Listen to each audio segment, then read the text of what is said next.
Okay, thank you, councillors. I apologise to the gallery in attendance for being 2 minutes late, and just advise now this meeting is being streamed live to the internet. All those present should refrain from making any defamatory statements, and upon joining these online meetings, you accept the condition that your image may be recorded and streamed to the internet, as well as being retained in the archive of the recorded council meetings and standing committee meetings. I now officially open the 28th July 2022 Ordinary Council meeting, the time being 5:33. First item on the agenda is the prayer. Councillor Etheridge, could I have you say the prayer, please? O God, great that life and knowledge of thy will, all we name his old shall work together for good. We pray through Jesus Christ our Lord. Amen. Amen. Thank you, Councillor Etheridge. Can I now ask Councillor Burns to do acknowledgement of country?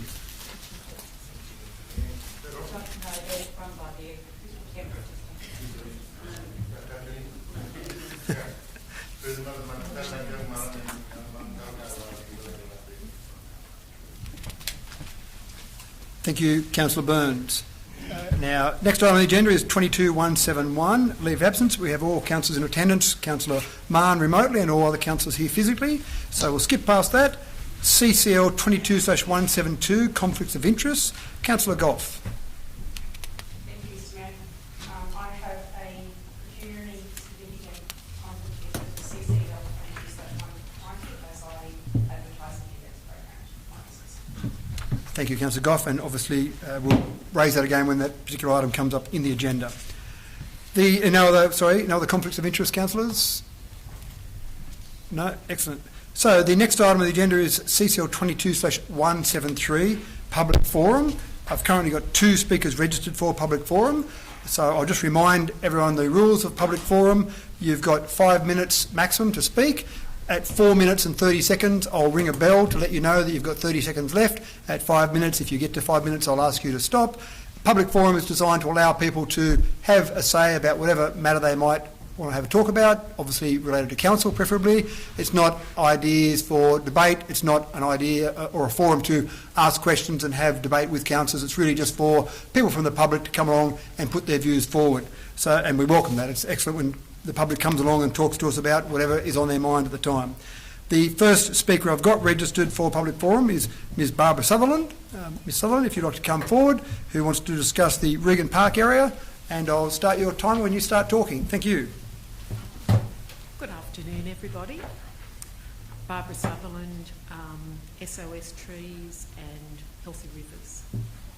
The actions of former Mayor Ben Shields were not ethical, transparent, or in the best interest. Sorry, Ms Sutherland, I'll just pause 1 moment there, and I will just remind you, you've mentioned a name, and you haven't said anything yet, but I just will remind, as I said at the beginning, I would ask all members of the public, and obviously councillors, but refrain from making any defamatory statements. Now, you haven't yet, but just because you mentioned someone's name, I just thought I'd better warn you, because there's no protection for anyone in this room, so I'm just warning you. I can assure you that there is nothing defamatory. Thank you. Continue on. Okay. Transparent or in the interests of the whole community, when without public consultation, the permitted use of Regan Park was changed from environmental purposes only to any purpose otherwise permitted. It is clear the purpose of changing the zoning was to allow a private company, St John's Junior Football Club, to develop 10 hectares of the 62 hectares of Regan Park. This has since increased from 4 to 8 football fields and associated infrastructure. It's now clear that the former council came perilously close to simply handing Regan Park over to private interests. What action has the current Dubbo Regional Council taken to remedy this? Firstly, there has been no attempt to right the wrong of the poor decision of the former mayor and the former council. Secondly, there's been no transparency with the community around the St John's proposal. Why has council not released the plans, indeed said there are no plans? Has Mayor Dickerson met with the proponents since returning to council? What was discussed? It seems the matter remains under active consideration, yet the community is given no information. Instead, out of the blue comes the decision there will be initially 2 consultations on a new master plan for the northern and southern precincts of the Macquarie River. There are so many elements wrong with this, including it's not consistent with Dubbo Regional Council strategic policies. There's no time to list all those plans, but suffice to say that it's predicted there will be a shortfall of public open space up to 7 times the shortfall of sporting fields. CEO Mr Wood has advised that the strategic plans are out of date and are currently being updated. We're happy to see. Dubbo Regional Council strategic plans are essential information for the community. They're needed to guide our decision making. We also need a clear understanding of the terms of reference for any consultation process.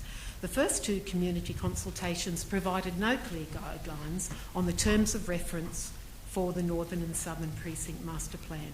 Dubbo Regional Council can and must provide enough land to zone all remaining publicly owned Macquarie River frontage as environmental and provide sporting fields that will serve the whole community well into the future.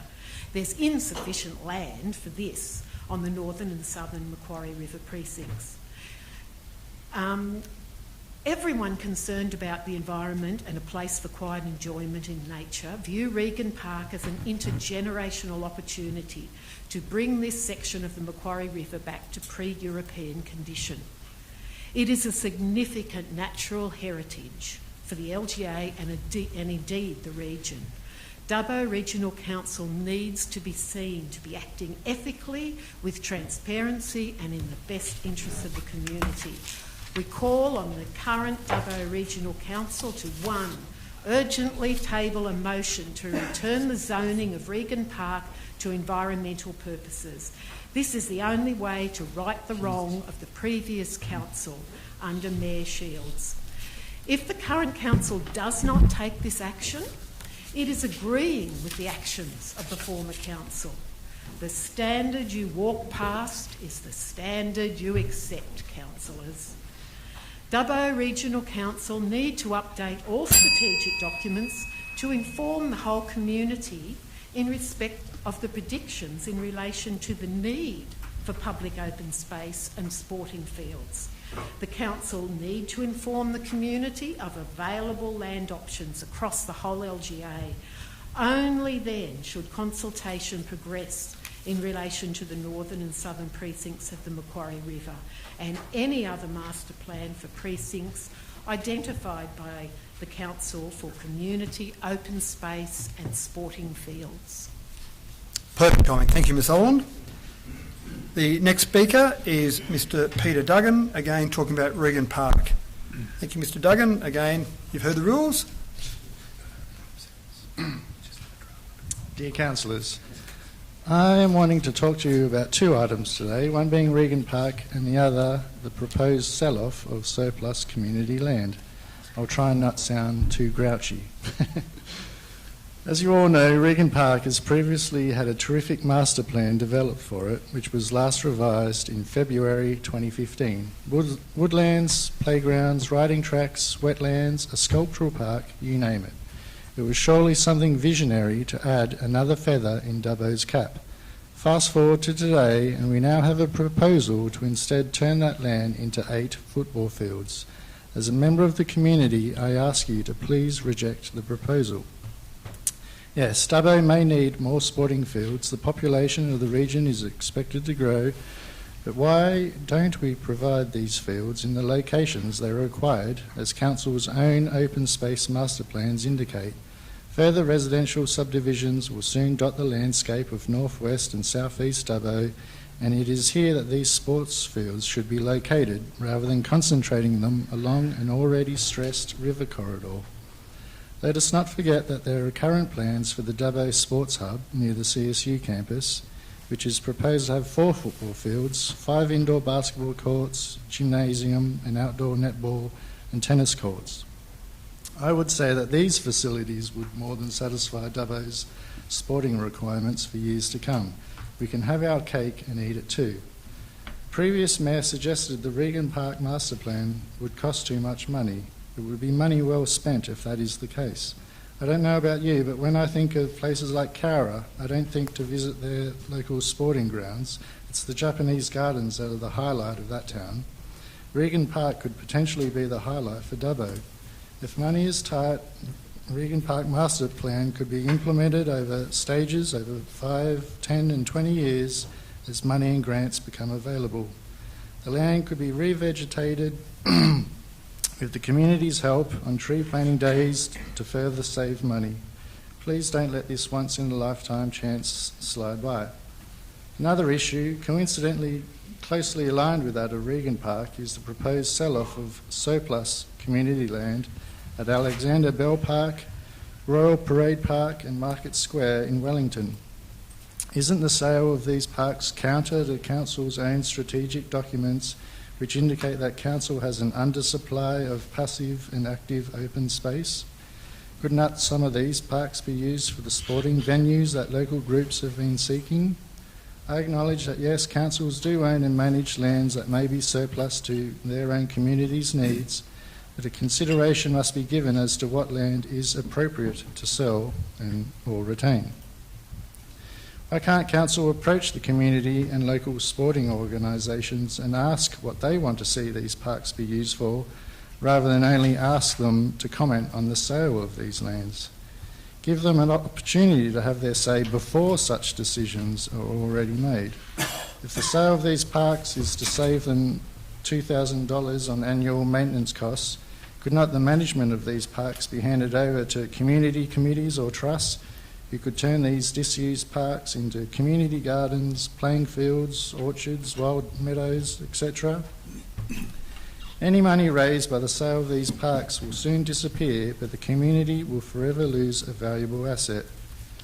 From these two issues above, it appears the Council needs to take a different approach regarding community land, where the goal of the community and various organisations need to be evaluated before decisions get made as to whether land should be given away or sold off. Please, the community wants and expects to have a say in what is rightfully theirs. Thank you. Thank you, Mr. Duggan. So our procedure for public forum gives us a total of 30 minutes, and we've had people registered. If there are any other people in the audience who would like to speak in public forum, you may do so now. If you'd like to come forward to the microphone and speak, we've still got time in that allocated time.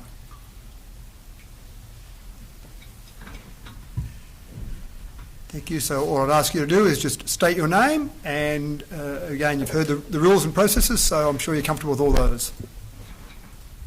Thank you. Thank you, Mr Mayor.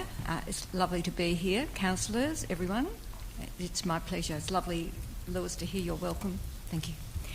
I'm also supporting Regan Park, and I didn't think I'd be speaking tonight, but I'm just delighted to take a minute for you. I'm a nature lover, like a lot of us. We've been looking at Dubbo and at the world recently, and Dubbo seemed to be the place to be when there were fires, when there were floods, when Melbourne was under lockdown. Life around Dubbo was pretty good. What we've been doing in recent times too is walking by the river and enjoying the red gums, the arguing cockatoos, the whole bit. And I want to speak because I've spent a bit of my leisure time, now that I'm a retired teacher, I've got a little bit of time, and I've been bird watching, as you do, okay?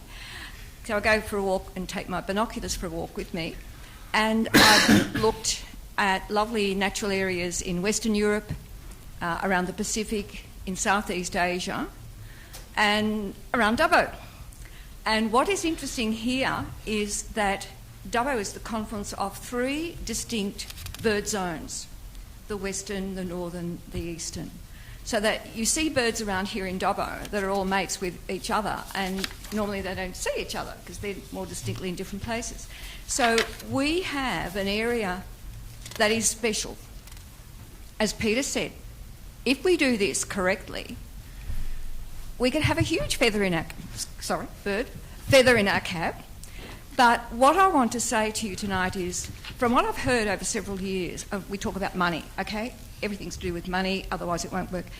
What I've heard is that ecotourism is about the biggest money spinner. And when I've been bird watching, I've met people from Sweden, and we might be on a mountain in Thailand or something. I could be in Fiji and be talking with someone from Mexico. It happens. Now, this can all happen in Dubbo. So that's what I want to say to you. Can we look at our urban area, our residential area, our commerce area, our sports area, and then our really treasured natural area, and create a great feather in our cap, please? Thank you. And once again, we still have time in our public forum. If any other speakers would like to come forward, then they're more than welcome to do so, which really leaves one other person. No? Okay, that's fine. Right, thank you, and I appreciate the time from our 3 speakers tonight. I do enjoy when people come along in public forum and put their views forward. Next item on the agenda is CCL 22/174, confirmation of minutes. Can I have someone move that, please? Thank you, Councillor Sherry, seconded by Councillor Etheridge. Any discussion or debate, councillors? There being none, I put that. All those in favour? Against?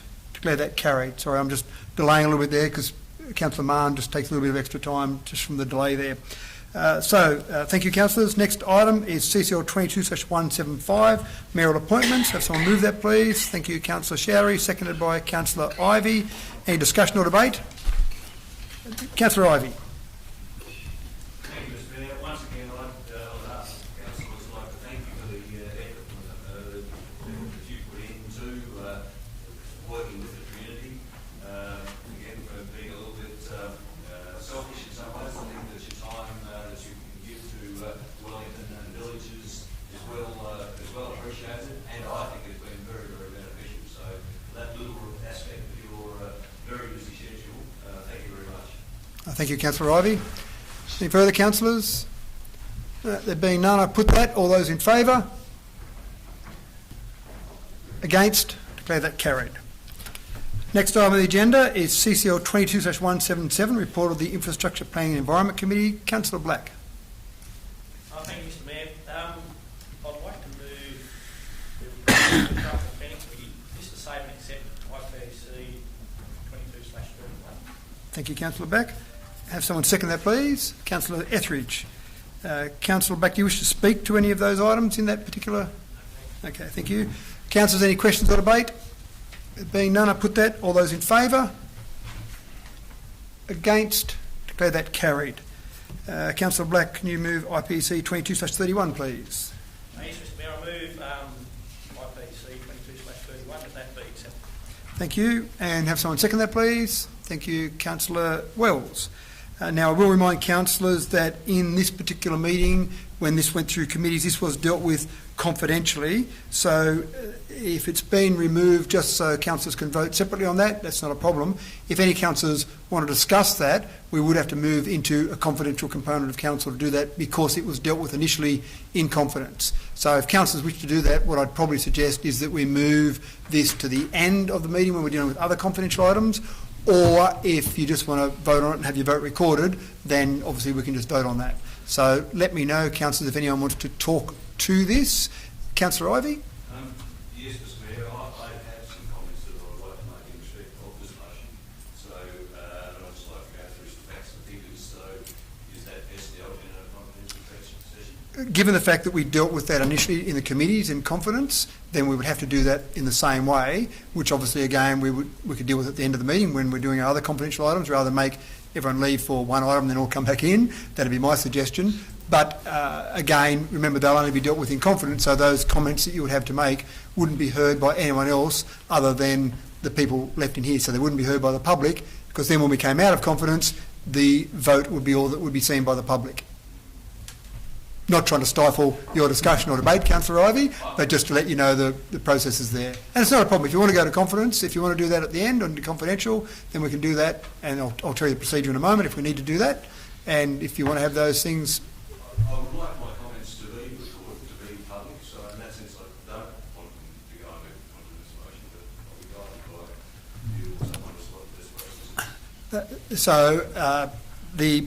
Because it was dealt with in confidence, then I would say that we would need to do that, unless there was a movement by councillors to try and move that out of being dealt with in confidential, but then there's some ramifications to consider, which I'd probably ask the CEO to address in particular. But it may well be better for you to have some of those comments, maybe talk about those publicly without contravening what was in the confidential report.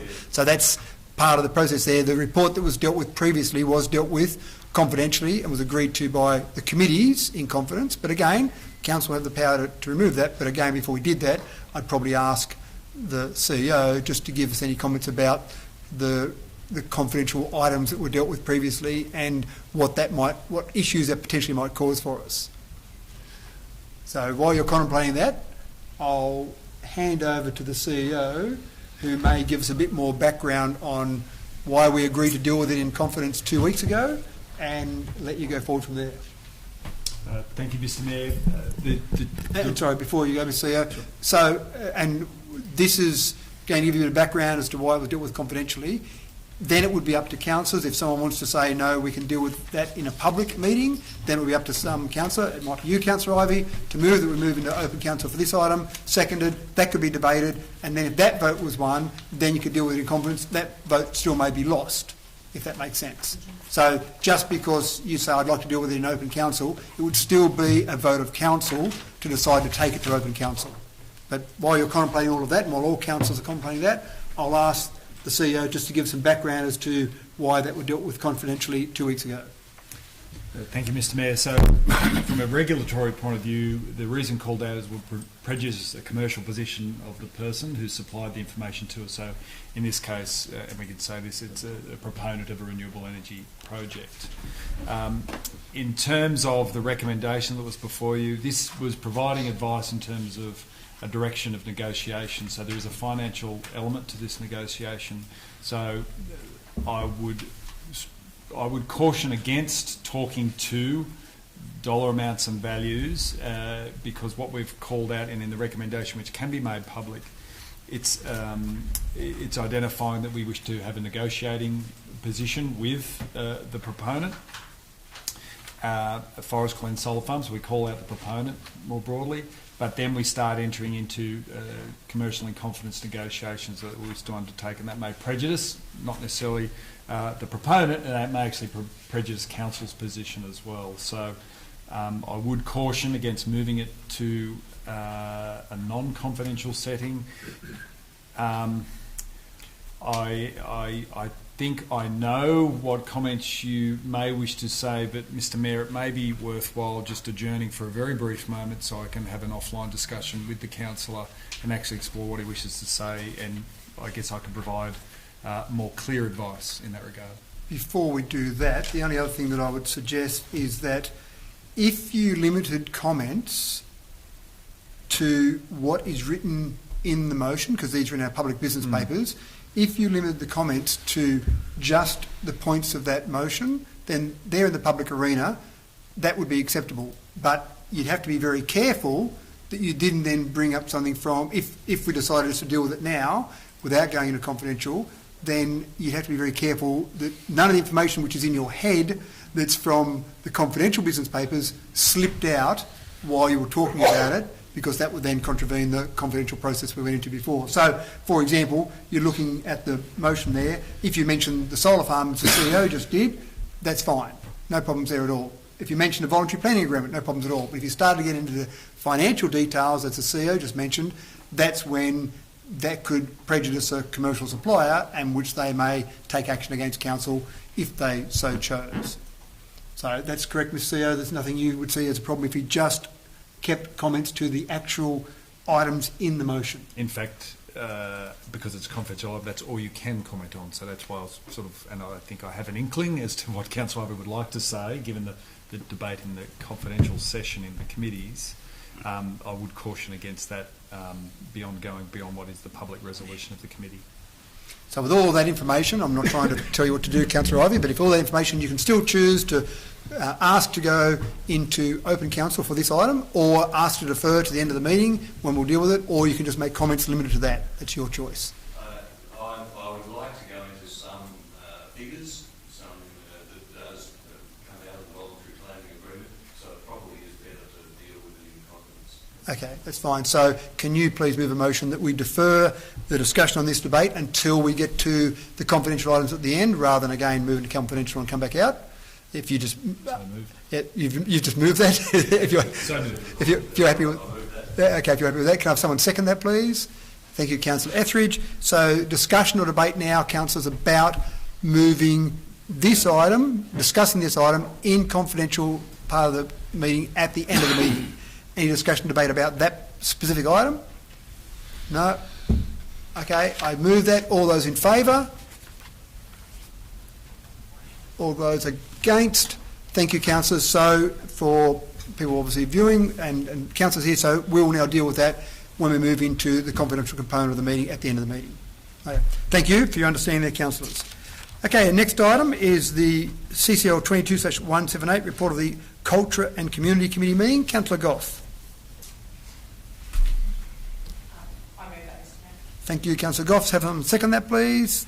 Sorry, Councillor Goff, were you going to move that and save and accept 22/32? Is that what I heard? I'm sure I heard you say that somewhere. just say so moved and that. Sorry. Councillor Goff, so you're moving the report of the Cultural and Community Committee meeting, save and accept 22/32.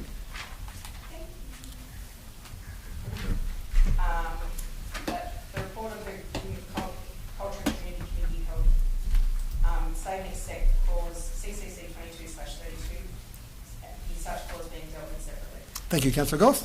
And have someone second that, please. Councillor Chowdhury, thank you. Councillor Goff, do you need to speak to anything in the rest of the committee meeting? No, Mr Mayor. Thank you. Any discussion or debate about the committee meeting excluding 22/32? No. I put that. All those in favour? Against? Declare that carried. And now, Councillor Goff, can you move 22/32, please? I move CCC 22/32. Thank you, Councillor Goff. Have someone second that, please. Thank you, Councillor Ivey. And Councillor Black, I think you wish to speak to that. Oh, yes, thank you, Mr Mayor. I'll just basically reiterate comments that I made 2 weeks ago in the committee meeting regarding the sale of what's been deemed as excess parkland.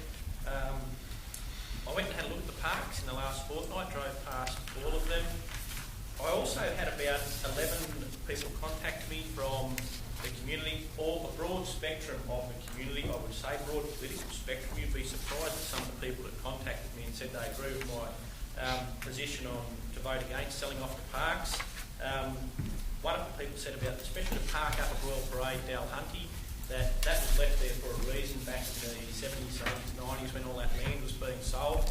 And it is a really nice open space along there. I think that we need more open space in Dubbo, not less, and to save $6,048 a year, I'm not convinced that those blocks of land would be used for social housing or community housing or affordable housing or anything like that. I think that we could look at ways to possibly keep and develop some of those so that they're used more by the community, but at $6,048 a year, it's a small price to pay to hold those parks as public open space, and something might pop up in the future where they're used more. But especially the one at Dalhunty, that has pretty much destroyed that whole street of open space. It's really nice to look out on. And if we're so broke that we need to sell off parks, which the money will just go into general revenue and disappear forever, then we need to cut costs, or more importantly, the state government really needs to fund us better, as 80% of the amalgamated councils are failing to meet the basic financial benchmark, and including Dubbo. So the state government needs to chuck some money our way while they're still there for the next 8 months. Thank you. Thank you, Councillor Black.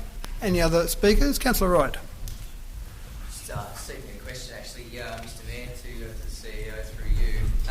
My understanding that in that motion, item 1 talks about the disposal of the identified parcels of land being considered by council. Is it my understanding that that consideration also forms part of our community or public consultation prior to that actually taking place anyway? Thanks, Councillor Wright. I'll go through to Mr CEO. That's correct, Councillor Wright, through you, Mr Mayor. This is the beginning of a process. This isn't a decision to sell the land. It is a very regulated process, particularly when land belonging to council is classified as community under the Local Government Act. So there needs to be a public hearing. We can't sell community land, we can sell operational land. So even that very first step requires a significant community consultation, indeed a public hearing, to assess the community's appetite to change it from community to operational. That's the one decision point. So in effect there's a stop-go point. Then there's a further decision.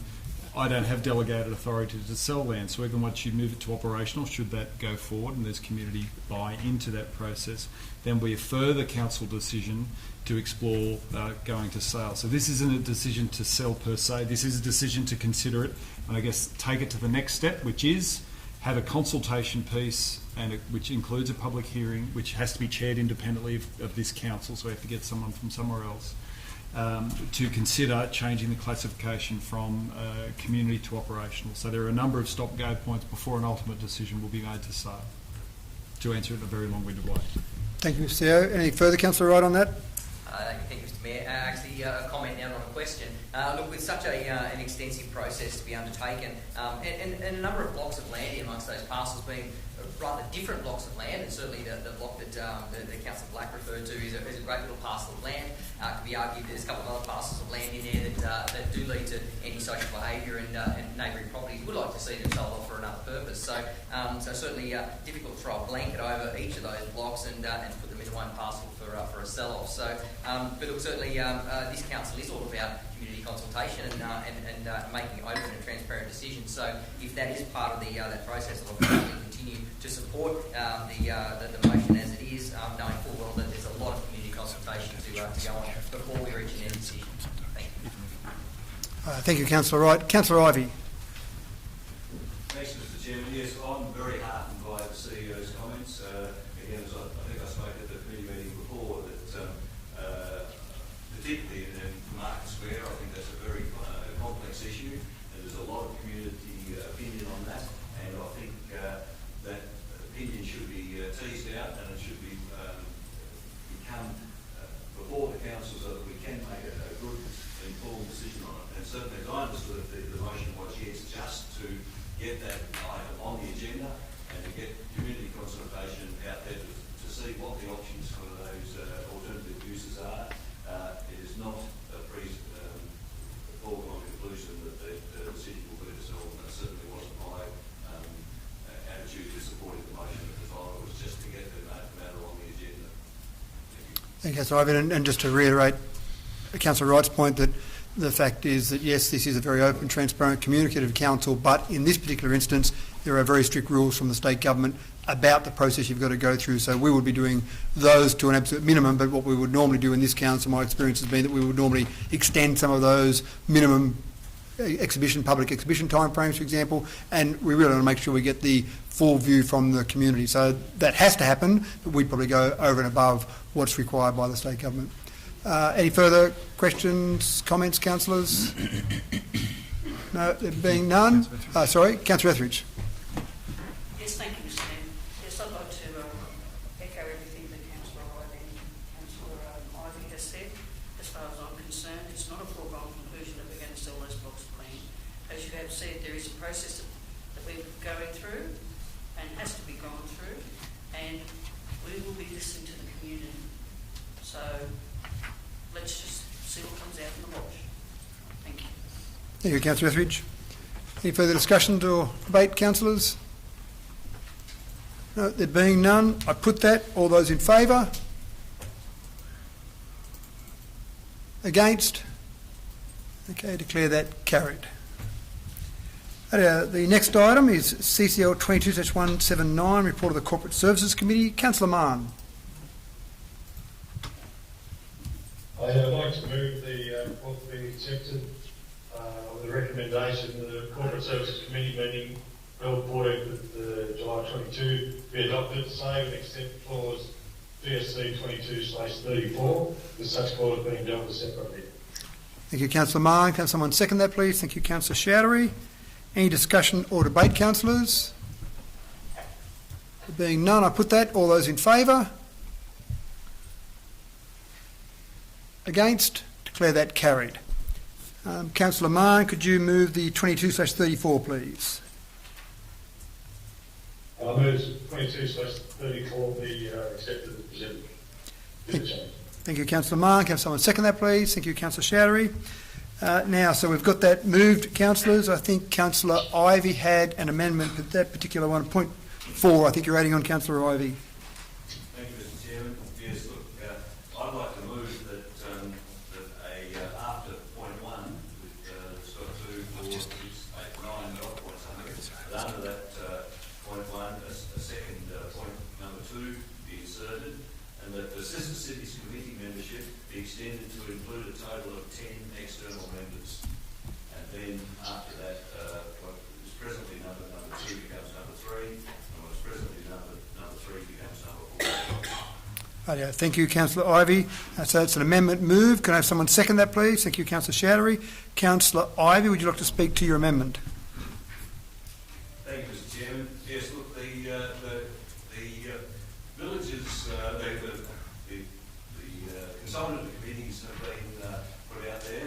I know personally that the villages and the Wellington Town Committee and a lot of other committees have generated quite a lot of interest, and in some cases we have received more nominations than were originally envisaged. And it just seems a pity that where we have members of the public who are keen and want to volunteer their time and make an input into these various committees, that they should be denied that opportunity. In particular, the Sister Cities Committee did receive more nominations than we originally presented, and I think that this motion then broadens the number that can be extended that can be held on that committee, and therefore will involve more community members, and therefore will improve the outputs from that committee. So I would recommend that the fellow councillors vote in favour. Thank you, Councillor Ivey. Any other speakers to the amendment, specifically on the amendment at this stage, councillors? No other speakers. Councillor Mann, you do, as the move of the original motion, you do have a right of reply, which you could exercise if you so wish. No, thanks, Mr. Mayor. Thank you. So we have the amendment before us, which is a new point 2, which Councillor Ivey outlined, and then 2 and 3 move to 3 and 4. All those in favour of the amendment? Against? Declare that carried. Thank you. That amendment now becomes part of the motion, so we can now debate the overall motion if we like, if we want to go back, which is now points 1, 2, 3 and 4 altogether. Any discussion or debate on that motion now, which now includes point 2, the new point 2? No discussion or debate. I put that. All those in favour? Against? Declare that carried. Thank you, councillors. Next item is CCL 22/180, Disability Access and Inclusion Advisory Committee. Councillor Wells. Oh, sorry, Councillor Showery, did you prefer to move this one? Either of you, whichever. Whoever jumps to their feet first can move this one. Councillor Wells, quick on her feet. Thank you, Mr. Mayor. Yes, I'd like to move the motion for the Disability Access and Inclusion Advisory Committee to be included in the committees. That's right. No, that's it's in the papers there. So as printed in the papers, that's fine, Councillor Wells.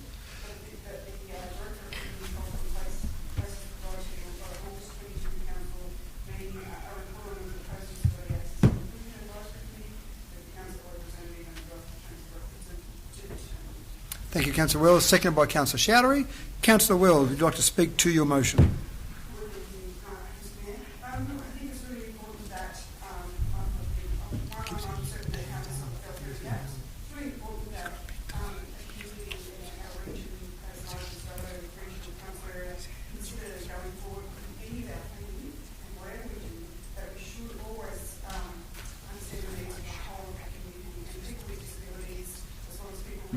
access, mobility issues, need to be able to navigate themselves around our communities as easily as able people do. So it's really important that we consider this. Thank you, Councillor Wells. Councillor Showery. Thank you, Mr. Mayor. I thank you, Councillor Wells, for this committee, and I hope that my fellow councillor will consider to make this motion. I hope that through this committee enhance the delivery of council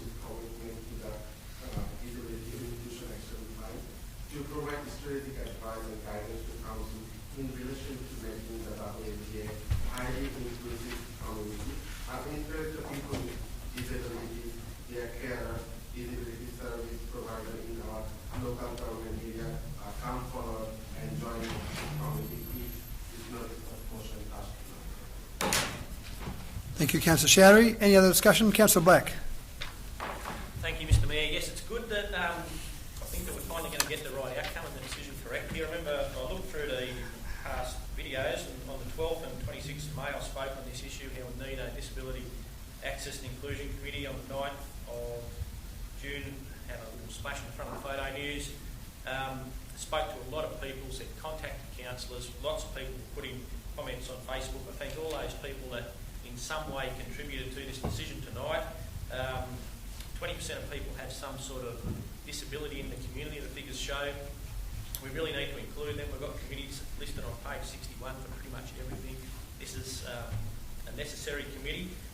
There might not be money to spend at the moment. However, we need to include people, listen to their voice, identify areas where they can be included more in the community, and when grant funding becomes available, we're ready to go with a committee in place, areas identified, and we can pull the trigger and hopefully get a flood of grant funding from state and federal governments. Thank you. Thank you, Councillor Black. I just want to check. I did see Councillor Mahn's arm just up briefly. I wasn't sure if he was putting his hand up. Councillor Mahon, did you have your hand up there at one stage? No, thanks, Mr Mayor. Must be swatting flies. Right, yeah, sorry. I just caught it out of the corner of my eye. I wasn't sure, so I didn't want to miss out on you. Any other questions or comments, councillors?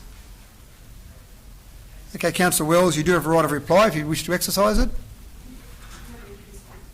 Thank you. I have that motion before us now. All those in favour? Against? Declare that carried. Thank you, councillors.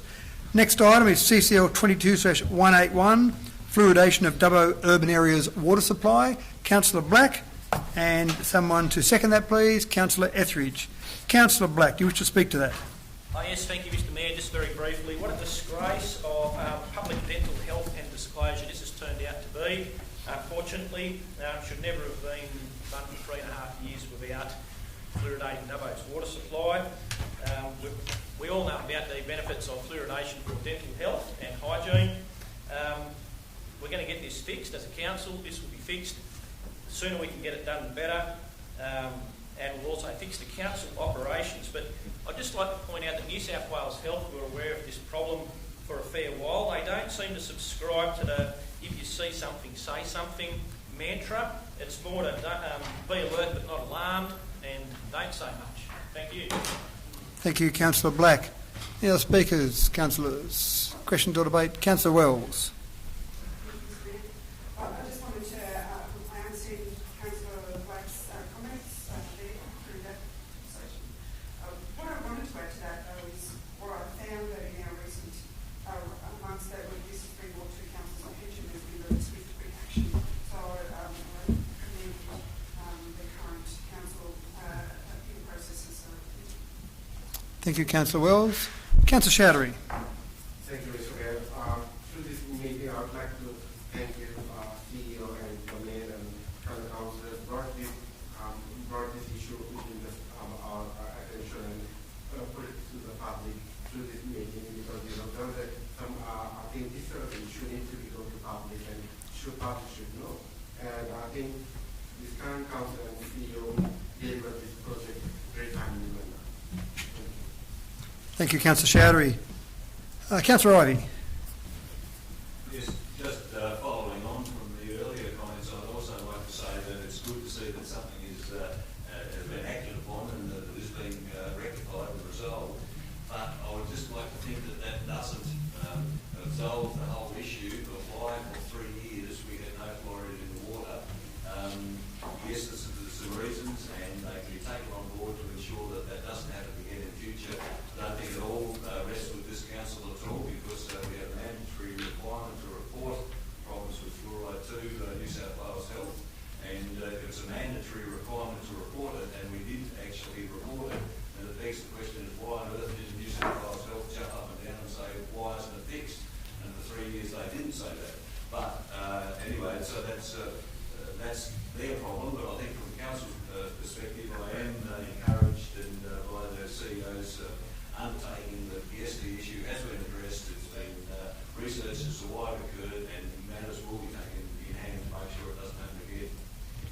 Thank you, Councillor Ivey. Any further discussion or debate, councillors? And I will just emphasise to councillors and the community that the operational staff that we had at the time and the operational staff that we've still got there now, I believe, from what I've seen of this, followed the procedures correctly. They reported it to their correct reporting channel. They reported it through to New South Wales Health. In my opinion, the failure in this system was at the very upper level managements of council who knew about this issue, as far as I can see, and didn't take the appropriate action. Again, we're now aware of it, and exactly as a few councillors have said, then we're first of all telling the public, and I really would like to apologise to the public on behalf of council that there hasn't been fluoride in their water for the last 3.5 years. It's a basic expectation that you would expect that you turn that tap on and you've got water to a correct standard, which includes fluoride in the water. In fact, the Act, the 1957 Act, the Fluoridation of Public Water Supply Act 1957 number 58, section 6B, says it's an offence of the Act not to continue supplying fluoride in the water if in fact you were doing so. So that's where it's very disappointing. We're left carrying the can. The CEO, who wasn't there at the time either, is left fixing this problem, and we will fix this problem, and I can assure the community we will. So it's very disappointing from that past perspective of where we're at. Again, not the operational staff. They did all the right things. It just got to that upper level and then seemed to stop there. No further discussion or debate, councillors. Councillor Black, you do have a right of reply if you wish. Thank you. I put that. All those in favour? Against? Declare that carried. Thank you, councillors. The next item is CCL 22/182, update on Dubbo non-potable pipeline project. Can someone move that, please? Thank you, Councillor Black. Have someone second that? Thank you, Councillor Wells. Councillor Black, do you wish to speak to that? Oh, yes, thank you, Mr Mayor. Just very briefly, on the surface it may look like a complete failure. However, I'm sure that this council and the staff can find some creative ways to use that pipeline. Water's only going to get more expensive as rainfall becomes more variable. At some stage we will go back into a rip-roaring drought. The last 2.5 years have been very pleasing compared to the 3 years before that. And we'll have some creative solutions to be able to use that pipeline, get the water around where it needs to be and efficiently use it. Thank you. Thank you, Councillor Black. Any other comments? Councillor Wright. Thank you, Mr Mayor. Look, my comment more is along the lines of the fact that this was a significant investment which utilised public money, and at the moment, as it stands, that particular asset sits there as a redundant asset until we find a way to utilise it for a better purpose. I guess I look forward to a council report at some point down the track as to what sort of cost it's going to be to convert that redundant asset to something usable and what sort of time frame that will take. But at this stage, as it stands, a significant amount of public money that's sitting unutilised, and I look forward to the day when we can use it for those purposes as explained there by Councillor Black. Thank you, Councillor Wright. Other discussion or debate, councillors? And again, this is very similar to the last one, that in my opinion, the failure in this particular project was really about the upper levels of management building a pipeline before they had the full approvals to actually use what was going to be in that pipeline. Again, the staff were doing all the right things at the right levels, but the upper management of council, the senior top-level management of council at the time, didn't go through a process that I believe would give an appropriate outcome, and it's a failing of that council. And again, we're left to fix this particular issue or find some solutions. I have confidence that the CEO and his staff will find some way to be able to utilise this, but at the moment, as Councillor Wright said, we've got an asset that's in the ground that's not able to be utilised with the current or the proposed usage of that particular pipeline. So it's very disappointing, and hopefully we'll be able to come up with some sort of solution that utilises that asset. Councillors, no further discussion or debate. Councillor Black, you do have the right of reply. No, thanks. I put that. All those in favour? Against? Declare that carried. Next item on the agenda is CCL 22/183, a quarterly report on Code of Conduct complaint stats from April to June and financial year summary. Councillor Wright moved, seconded by Councillor Chowdhury. Councillor Wright, do you wish to speak to that? Thank you, Mr Mayor. Look, I actually find it slightly refreshing actually to see what is a positive part of the report after those previous two motions, two reports. Look, obviously the cost to council is pretty significant when we look at the past history of codes of conduct. So to have a new council 6 months in the seat and a pretty clean sheet, I'm pretty happy and proud to be amongst the group and who seemingly now are doing the right thing by the public. Thank you. Thank you, Councillor Wright. Discussion or debate, councillors, any other comments? No? Oh, sorry, almost. There being none, I put that. All those in favour? Against? Declare that carried. Next item is CCL 22/184, Special Temporary Delegation for the Chief Executive Officer. Can someone move that, please? Thank you, Councillor Black, seconded by Councillor Etheridge. Councillor Black, you wish to speak to that? No, thanks. Okay, any discussion or debate, councillors? No, there being none, I put that. All those in favour? Against? Declare that carried. Next item, CCL 22/185, Draft Council Policy, Payment of Expenses and Provision of Facilities for the Mayor and Councillors. Have someone move that, please. Thank you, Councillor Black. Councillor Showery seconded that. Councillor Black, you wish to speak to that? No, thanks. Okay, thank you. Any other discussion or debate, councillors? There being none, I put that. All those in favour? Against? Declare that carried. CCL 22/186, acceptance of easement at 2A Rawson Street as part of a development by New South Wales Land and Housing Corporation. Can someone move that, please? Thank you, Councillor Goff. Seconded by Councillor Wright. Councillor Goff, you wish to speak to that? Thank you. Any discussion or debate, councillors, with that particular one? There being none, I put that. All those in favour? Against? Declare that carried. Next item is CCL 22/187, Smart Region Strategy and Smart Council Strategy. Can I have someone move that, please? Thank you, Councillor Wells. Have someone second that, please? Thank you, Councillor Showery. Do you wish to speak to that, Councillor Wells? Any discussion or debate? Councillor Black.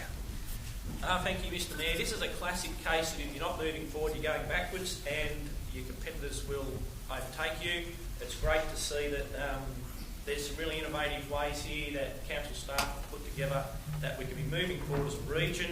I encourage the public to have a read of the report and make comment on anything they like or don't like in that, and we will have a look at that in due course. Thank you. Thank you, Councillor Black.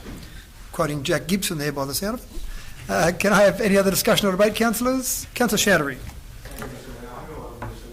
I'd like to thank the council being part of this smart region strategy, and I think it's going to be good for our future generation. We can see all new technology and the things that are coming in our region. Is there any iron trend, Mr. Mayor, like putting in that into Sure, thank you, Councillor Showery. I'll go through to the CEO and ask for a time frame. What the document does, particularly for the Smart Council Strategy, it calls out the fact that it's a focus for our normal way of doing business. So when we're considering our capital works, maybe upgrading and building, even the concept of smart roads is coming up. So what this calls is we don't sort of silo our smart thinking. It's how do we incorporate the strategy into our what would be arguably business as usual. So in that sense, it's going to be rolling and actioned as we move forward as an organisation. I might throw to the Director responsible, Mr Wallace, for any further comment. And I'll throw it through to Manager Growth Planning. Thank you. Microphone.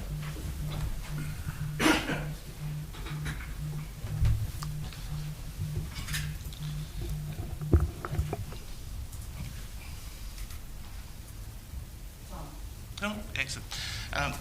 Thanks, Mr. Mayor.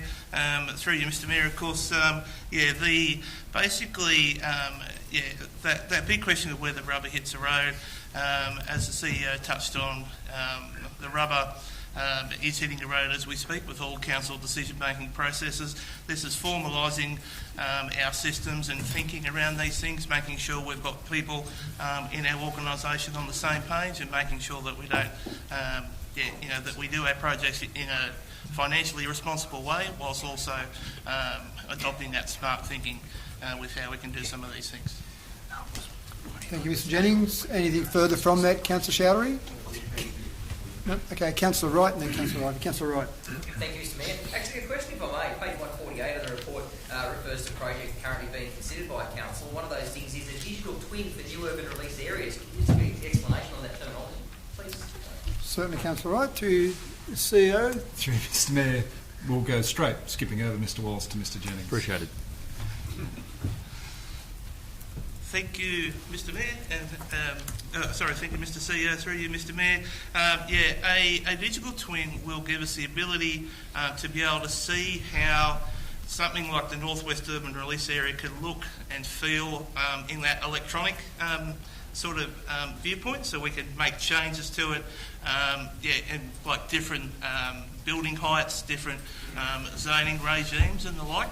So it's something that's in its infancy for our thinking, but we're trying to see how we can move something forward, and also look to see if there's any grant funding out there to help us. Sounds very much like the metaverse to me, Councillor Wright. You're showing your age now. So anything further, Councillor Wright? Any other questions or comments, Councillor Wright? No. Councillor Ivey. Thank you, Mr. Mayor. Look, I support the concept. I think it's good, but can I just be assured that it won't just be a talk fest or a reason to exchange ideas with nothing really coming out of it after a lot of effort's been put in by people. And to perhaps ensure that is the case, can I ask, is there a proposal that there be some review after 2 or 3 years or some period of time to see how effective this has been? We prepare the evidence, just developing it, and 3 years time can we say, and here are the 3 things or 5 things or 1 thing that we've got out of it? Thank you, Councillor Ivey. To you, CEO. I'll just quickly state that there is, through our operational plan, we call this out as an activity, so we would report against our standard annual way we report at the quarters, but I'll throw for further detail to Mr. Jennings. Thanks, Mr. CEO. Through you, Mr. Mayor. As part of our smart transformation journey, we're also working behind the scenes on a implementation plan and a governance framework for how we can make sure that we can embed this thinking. That's to make sure that that this isn't just a pie in the sky thing that lasts 2 years and then we forget about it, because it will transform the way we do business as an organisation. Thank you, Ms. Jennings. Councillor Ivey, does that answer your question? Or you? Sure. So there is a specific... Just sorry, Councillor Ivey, just... Sorry, there is a specific review process that will report back to Council at some point. So through you, Mr. CEO. So short answer is through this. So under our community strategic plan, the operational plan that calls out our actions over the next year, yes, there will be. And that will be high level. And for further reporting, I'll just clarify with Mr. Jennings. Yes, thank you, through you, Mr. Mayor again. So most definitely, this will be something that does get reported back to Council. It's something that we will work on after we've seen what the public consultation results are. It's probably something that would come up if it's 6 monthly or annually, but yes, it's not something that'll be done in isolation. Thank you, Mr. Jennings. Does that answer your question, Councillor Ivey? Have further from that? No, thank you. Any other questions or comments, councillors? No. Councillor Wells, you do have a right of reply if you'd wish. Okay, I put that then. All those in favour? Against? Declare that carried. Next item, CCL 22/188, naming of a private thoroughfare associated with DA for 37 multi-dwelling housing on lot 3516. Can I have someone move that, please? Thank you, Councillor Wright. Seconded by Councillor Black. Councillor Wright, do you wish to speak to that? No, thanks. Any discussion or debate, councillors? Being none, I put that. All those in favour? Against? Declare that carried. CCL 22/189, the draft social media policy. Can I have someone move that one, please? Thank you, Councillor Goff. Seconded by Councillor Wells. Councillor Goff, do you wish to speak to that? Mr. Mayor, this policy is modelled on a draft policy for the social media policy for the Office of Local Government, so we just haven't pulled it out of thin air. I feel this one is more acceptable for the council to moderate and protect the majority of the community that aren't acting like pork chops and are being polite and respectful. It also gives us the opportunity to look after ourselves and by putting house rules on your pages so people can respect and read. Just because you don't agree with everyone's opinion, it doesn't mean you have to belittle them. Facebook, and we should all just remember and go back to kindergarten lessons that if you haven't got anything nice to say, don't say anything at all. So thank you for the hard work of changing this policy. Thank you, Councillor Goff. Any other discussion or debate? Councillor Wright. Thanks, Mr Mayor. Look, it's great that this is going out in the public domain, and it sets if you like, some sort of level playing field so that the community does understand what roles and responsibilities councillors do have when it comes to engaging in social media. As Councillor Goff said, it can be a bit of a minefield out there, social media, and certainly there's plenty of people out there with differing opinions, and certainly differing opinions on what levels of behaviour are tolerated and what aren't. Look, as councillors, we're in the public domain, and we are going to be challenged on some pretty tough decisions at certain periods of time. So, but look, to have this document, as I say, the public domain sets the ground rules in place, and I hope then that can be referred back to by not only councillors but the community when they're engaging with councillors through all those social media platforms. Thanks. Thank you, Councillor Wright. Any other discussion or debate, councillors? Councillor Goff, you do have a right of reply to anything that Councillor Wright said. Okay. Thank you. Councillors, I put that now. All those in favour? Thank you. All those against? Declare that carried. And just for the public's view, that draft social media policy, as a result of that moving, does not adopt that policy. That will then go out on public display.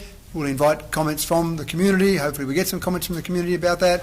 And then it will come back to council for any final modifications or tweaks or final resolution by council, at which time it will then become the policy. So at the moment, if you read that, that's not the policy of council. The previous policy is the one that's still the current policy.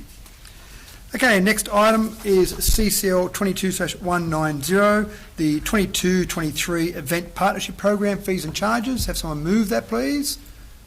Thank you, Councillor Black. Seconded by Councillor Wright. Councillor Goff.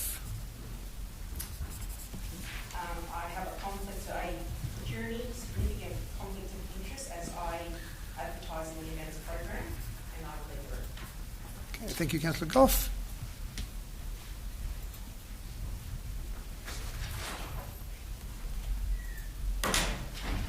Okay, thank you, councillors. So we've got the CCL 22-190 before us.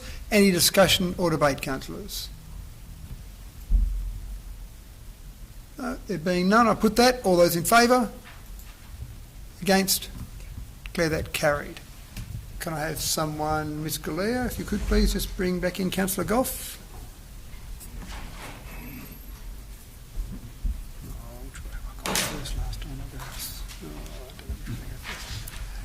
Okay, thank you, councillors. The next item on the agenda is CCL 22/191, comments and matters of urgency. I'll start with Councillor Marr.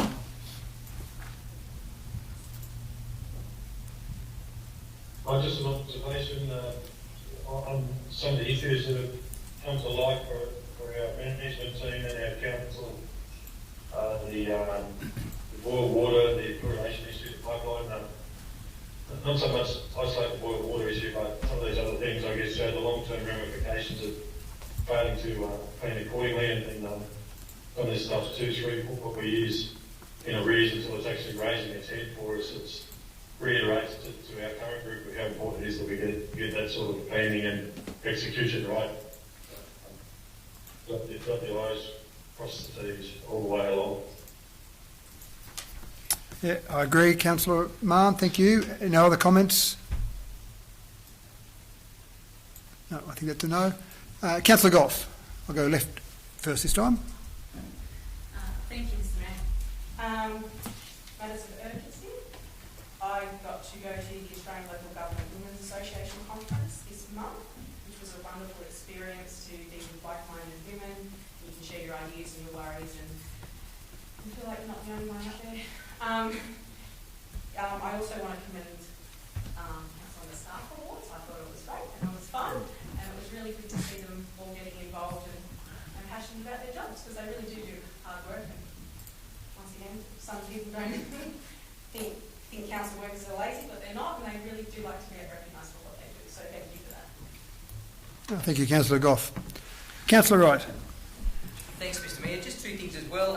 One of them just echoing the sentiments of Councillor Goff, just with respect to those staff awards. Look, council is a business like any other business, and I feel that it's the staff are absolutely love being acknowledged for the hard work they do. And the beauty of those awards last week was the fact that all those award recipients were people that were voted by their peers. And I think there's a couple of people in amongst the winners that probably would be embarrassed by the fact that they had to stand up on stage, but certainly the fact that their peers actually voted for them, I think that's testament to the hard work that they've put in. So well done to them, and well done to Council for recognising those valued employees. The second one, probably just a pat on the back for you, Mr Mayor, actually. And look, this is probably a great example of how sometimes the community can get a little bit carried away with a little bit of information. And this is with respect to your mayoral memo that went out just recently with regards to Regan Park.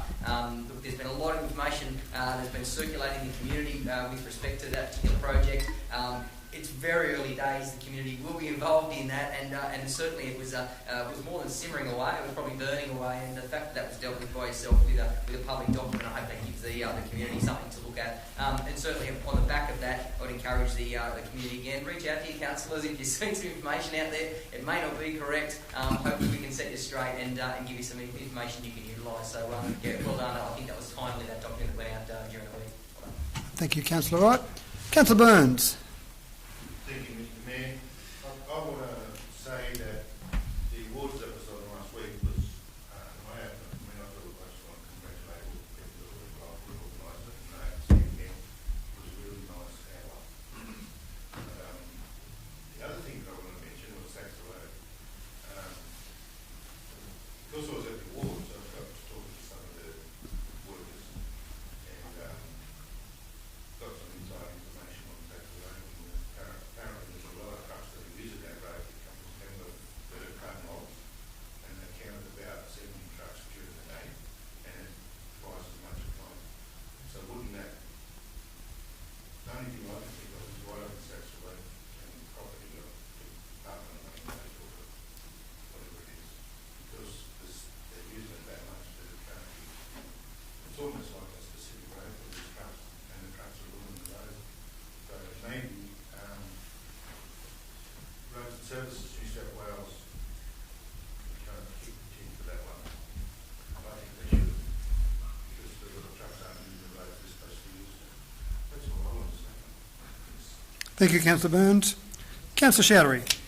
Thank you, Mr. Mayor. I would like to highlight the program already last week in the Silent Pandemic Health and Wellbeing Forum organized by Oiscon, South Production, Darwin Regional Council, Darwin Rotary Club, Urama, Midwestern East District, and all other partners. What a great event it was, like a health and wellbeing. And the services in our town, they brought all together under one umbrella. And through this event, I found that people can get connected to the services if they need. And the information, like the lack of information maybe was not available for the public. Through this event, they try to put this information to the community that if anyone needs any mental health support or any other health-related support, there is a service available through our research. I congratulate the Orange County Production and Darwin Regional Council for their hard work and for such a great event to work for the community. Thank you. Thank you, Councillor Showery. Councillor Ivey. Thank you, Mr Mayor. Yes, look, I'd just like to foreshadow something that I was going to raise with Council in due course, and that is really I'd like the Council to explore what it believes that Australia Day actually means. What does it stand for? And I think perhaps it's worthwhile Council making a public statement to that effect when we work out exactly what it means and what we're trying to make it represent. I think it's important that Council does make a public statement to that effect. Look, traditionally, as we know, it's a celebration of European settlement. This day and age is ridiculous. It's not a celebration of that at all, or it shouldn't be. It should be much more of a recognition day. There's a recognition that the fact that First Nations people were here, that they have a culture, and their descendants are representatives of, still represent that culture. And I think if we can just as a community recognise that, perhaps we can now combine Sorry Day and Australia Day. Perhaps we can make a celebration of Australia and what it represents, and it certainly doesn't represent what 20 years ago we thought it represented. I think we've moved on a lot, and I think it's a role that this council could take the lead in our local community and make a public statement to that effect, and then work towards making it happen. Thank you. Thank you, Councillor Ivey. Councillor Wells.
Thanks, Councillor Wells. Councillor Etheridge.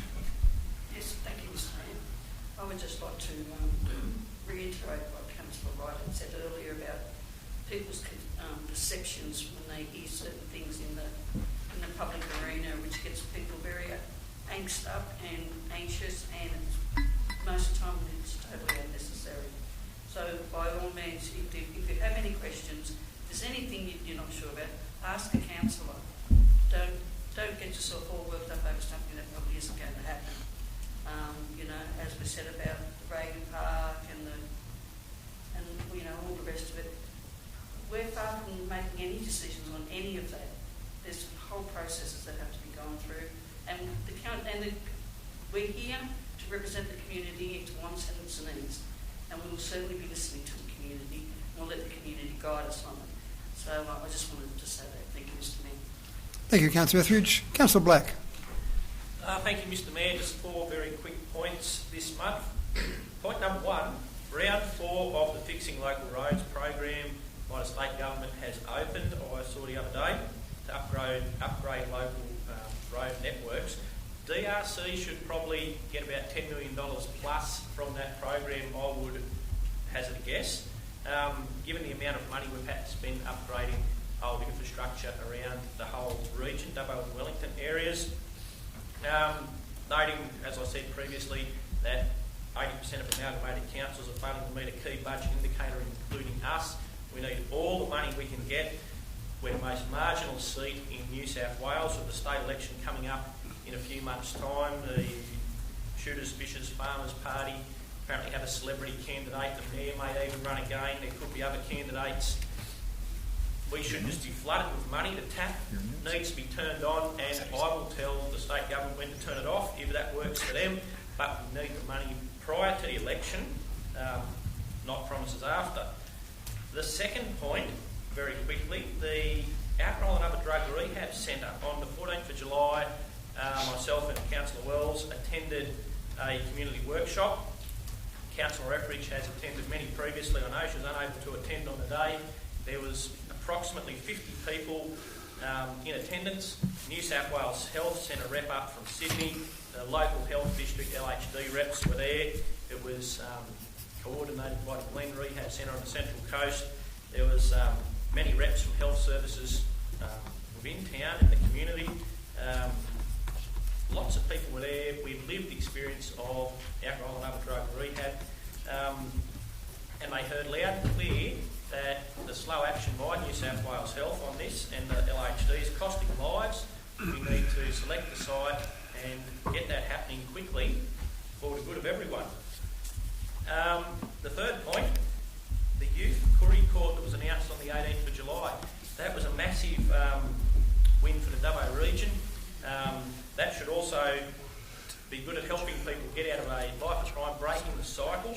I was a bit shocked that given it was council policy we didn't hear more coming out from council on that, but anyway, that was the third of four major social justice pillars of the last council: the rehab centre, the drug court, the youth Curry Court, and then I'll foreshadow a motion for next month on some justice reinvestment initiatives. But yeah, if we can do, as a council, similar life-changing progress during our term, the remaining 2 terms, that would be something to really aim at. And just quickly on a final point, given the speakers that we had in public forum this evening, it would be remiss not to mention something about the Macquarie River Master Plan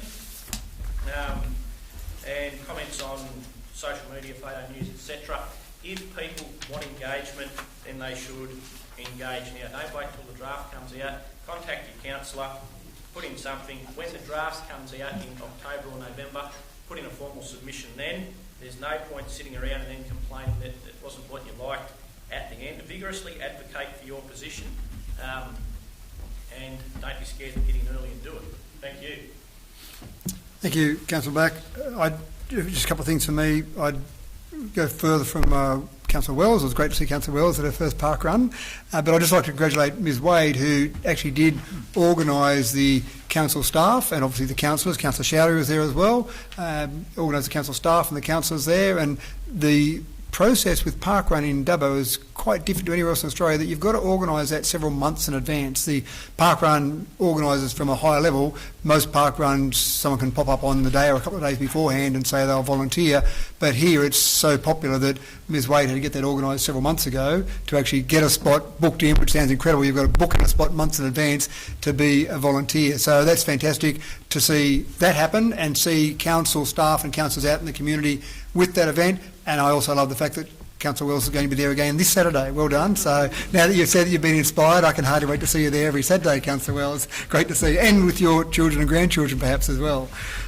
So the other couple of quick ones, we've obviously had staff awards. A couple of councillors have mentioned that, and that is a great event. I think the introduction of that by the CEO to just recognise the great work that is done by our staff. It is often a thankless task to be a staff member at council, so to sit back and reflect just for maybe an hour and a half once a year to reflect on the great work that they've done throughout the year and then actually pat some people on the back, I think was well and truly worth it, and just another way to try and lift the morale and change the culture in the organisation. So well done to the CEO and congratulations to those staff winners.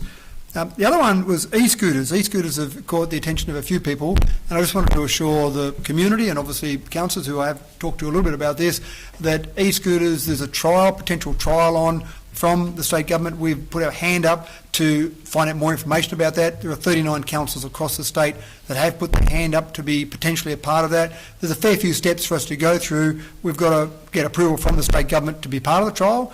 We've actually got to find one of the e-scooter providers. They're all very keen, obviously. There were 5. I went down earlier in the week and there was an expo on, so I met with some of those. There were 5 providers there, but there were 6 providers there. I rode 5 of their scooters on the day. But there are many providers out there that are keen to be a part of it.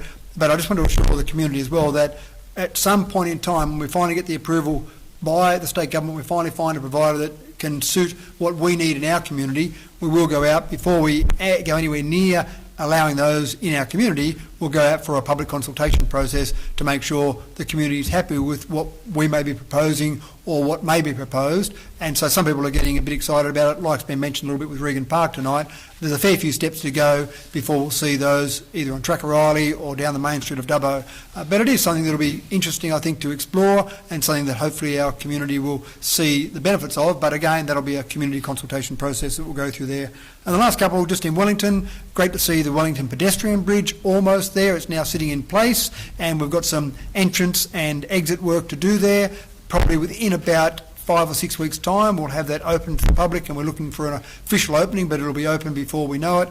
And so that'll be fantastic, replacing the bridge, which I think's been about 5 years since that's last been used, the old pedestrian bridge that hooked up to Pioneer and Cameron Park there.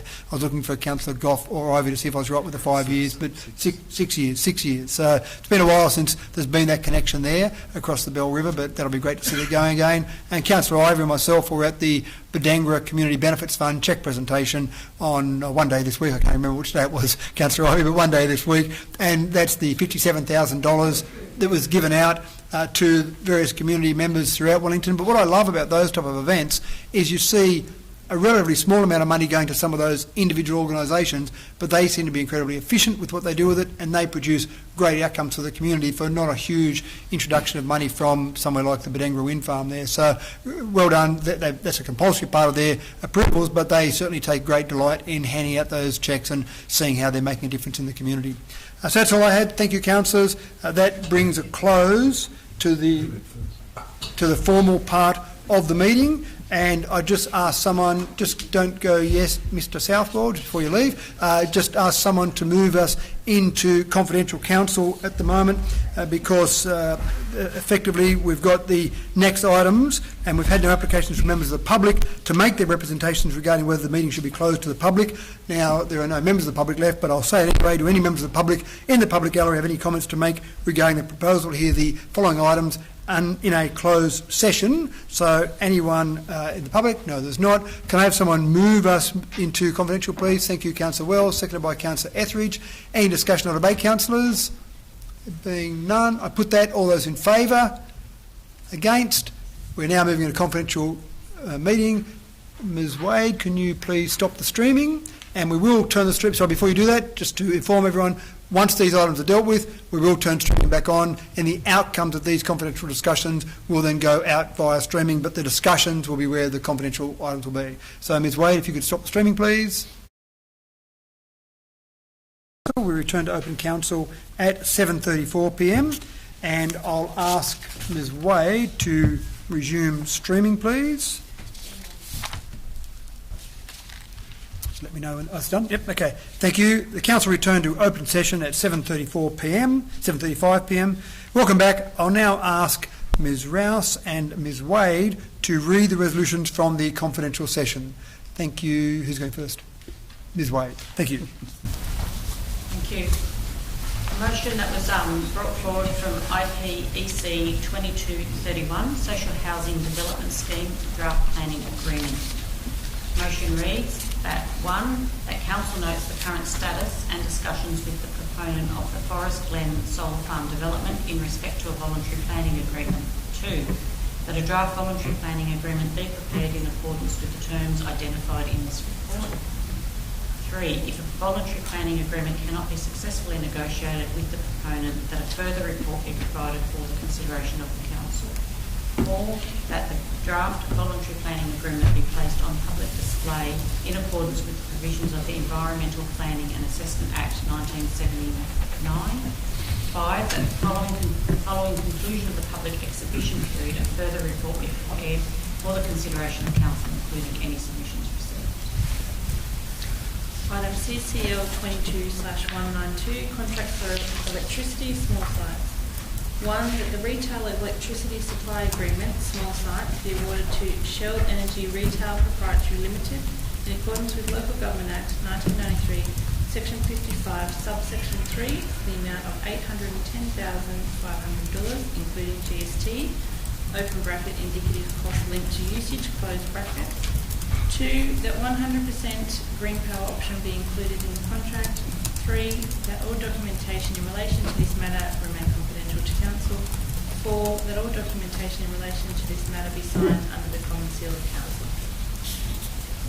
Item CCL 22193, lease of land, Airport Hangar Site 20 to Airlink.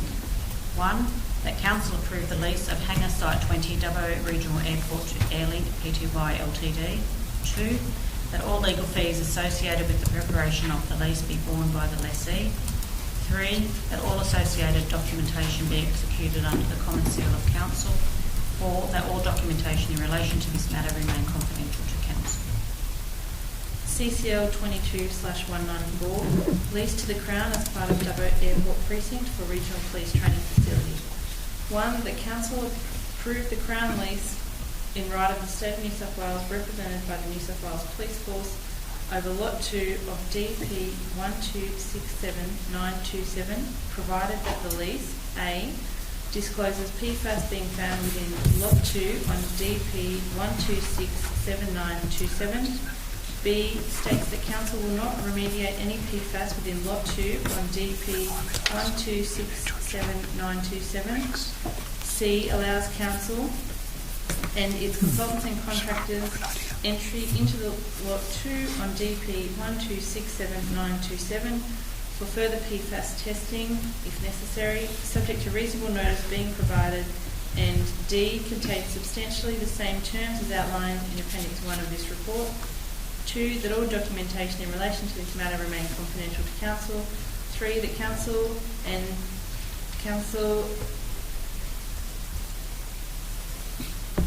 document any necessary documentation in relation to this matter under council seal. CCL 22195, tender for the supply and installation of landscaping, Keswick Estate, Stage 5, Release 1. 1, that the tender for the supply and installation of landscaping for Keswick Estate, Stage 5, Release 1 be awarded to Mark Wright Premier Landscapes in accordance with Section 55 of the Local Government Act 1993 for the amount of $476,393, including GST.